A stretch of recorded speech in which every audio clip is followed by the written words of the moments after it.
Hello everyone, welcome back to Manassu Kannada vlogs. ಪ್ರತಿ ತಿಂಗಳು ಬರುವಂತಹ ಹುಣ್ಣಿಮೆಯು ಕೂಡ ಅದರದೇ ಆದ ಮಹತ್ವವನ್ನು ಹೊಂದಿದೆ. ಹಾಗೆಯೇ ಈ ಜ್ಯೇಷ್ಠ ಮಾಸದಲ್ಲಿ ಬಂದಿರುವಂತಹ ಹುಣ್ಣಿಮೆಯು ಕೂಡ ತುಂಬಾ ಮಹತ್ವವಿದೆ.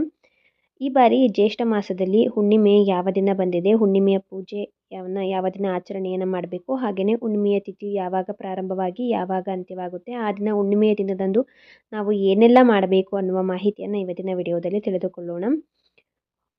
ಧಾರ್ಮಿಕ ನಂಬಿಕೆಗಳ ಪ್ರಕಾರ ಜ್ಯೇಷ್ಠ ಹುಣ್ಣಿಮೆಯು ತುಂಬಾ ಪವಿತ್ರವಾದದ್ದು. ಆ ದಿನದಂದು ಪವಿತ್ರ ಸ್ನಾನವನ್ನು ಮಾಡಬೇಕು, ಜಪವನ್ನು ಮಾಡಬೇಕು, ತಪಸ್ಸನ್ನು ಮಾಡಬೇಕು, ಹಾಗೆಯೇ ಉಪವಾಸವಿದ್ದು ಪೂಜೆಯನ್ನು ಮಾಡಬೇಕು. ಹಾಗೆಯೇ ದಾನದ ಆಚರಣೆಯನ್ನು ಕೂಡ ಅವತ್ತಿನ ದಿವಸ ಮಾಡುವುದರಿಂದ ಜೀವನದಲ್ಲಿ ಸಂತೋಷ, ಸಮೃದ್ಧಿ ಮತ್ತು ಮಾನಸಿಕ ಶಾಂತಿ ಅನ್ನೋದು ಹೆಚ್ಚಾಗುತ್ತದೆ.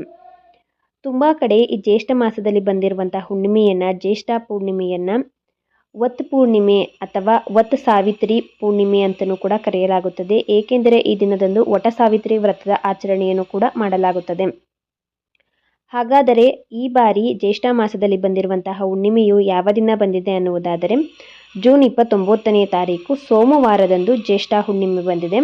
ಹುಣ್ಣಿಮೆಯ ತಿಥಿಯು ಪ್ರಾರಂಭವಾಗುವುದು ಜೂನ್ 29ನೇ ತಾರೀಕು ಸೋಮವಾರ ಬೆಳಗ್ಗೆ, ಅಂದರೆ ಬೆಳಗಿನ ಜಾವ 3:06 ಪ್ರಾರಂಭವಾಗಿ ಜೂನ್ 30ನೇ ತಾರೀಕು ಮಂಗಳವಾರ ಬೆಳಗಿನ ಜಾವ 5:26 ಮುಕ್ತಾಯವಾಗುತ್ತದೆ.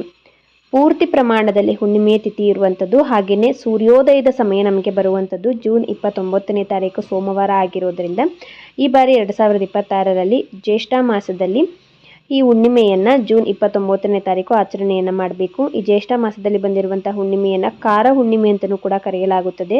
ಆ ದಿನದಂದು ವಟ ಸಾವಿತ್ರಿ ವ್ರತದ ಆಚರಣೆಯನ್ನು ಮಾಡ್ತಾರೆ. ಅಂದರೆ ವಿಶೇಷವಾಗಿ ಆಲದ ಮರಕ್ಕೆ ಪೂಜೆಯನ್ನು ಕೂಡ ಸಲ್ಲಿಸಲಾಗುತ್ತದೆ. ಹುಣ್ಣಿಮೆಯ ದಿನದಂದು ಇನ್ನು ನಾವು ಯಾವೆಲ್ಲ ಕೆಲಸಗಳನ್ನು ಮಾಡಬೇಕು ಅನ್ನೋದಾದರೆ, ಹೆಚ್ಚಾಗಿ ಆ ದಿನ ದಾನವನ್ನು ಮಾಡಬೇಕು, ಮನೆಯಲ್ಲಿ ಮಹಾಲಕ್ಷ್ಮಿಯ ಪೂಜೆಯನ್ನು ಮಾಡಬೇಕು, ಹಾಗೆಯೇ ದೇವಸ್ಥಾನಗಳಿಗೆ ಶಕ್ತಿ ದೇವತೆಗಳ ದೇವಸ್ಥಾನಕ್ಕೆ ಕೂಡ ಆ ದಿನ ಭೇಟಿಯನ್ನು ನೀಡಬೇಕು. ಮನೆಯನ್ನು ಆ ದಿನ ಸ್ವಚ್ಛವಾಗಿಟ್ಟುಕೊಂಡು ಮಹಾಲಕ್ಷ್ಮಿಯ ಪೂಜೆಯನ್ನು ಮಾಡಿ ಮಹಾಲಕ್ಷ್ಮಿಯ ಅಷ್ಟೋತ್ತರವನ್ನು ಪಠಣೆಯನ್ನು ಮಾಡಬೇಕು. ಈ ಹುಣ್ಣಿಮೆ ಹಾಗೆಯೇ ಅಮಾವಾಸ್ಯೆ ದಿನಕ್ಕೆ ಹೆಚ್ಚು ಶಕ್ತಿ ಇರುತ್ತದೆ. ಆ ದಿನದಂದು ನಾವು ಯಾವುದೇ ಒಂದು ಪರಿಹಾರವನ್ನು ಮಾಡಿಕೊಂಡ್ರೂ ಕೂಡ ಅದರಿಂದ ಶೀಘ್ರ ಫಲ ಅನ್ನೋದು ಪ್ರಾಪ್ತಿಯಾಗುತ್ತದೆ. ಜ್ಯೇಷ್ಠ ಹುಣ್ಣಿಮೆ ಅಥವಾ ಈ ಕಾರ ಹುಣ್ಣಿಮೆಯ ಬಗ್ಗೆ ಮುಂದಿನ ವಿಡಿಯೋದಲ್ಲಿ ನಾನು ಪೂಜಾ ವಿಧಾನ, ಪೂಜಾ ಸಮಯವನ್ನು, ಪೂಜಾ ಮಾಹಿತಿಯನ್ನು ತಿಳಿಸ್ಕೊಡ್ತೀನಿ.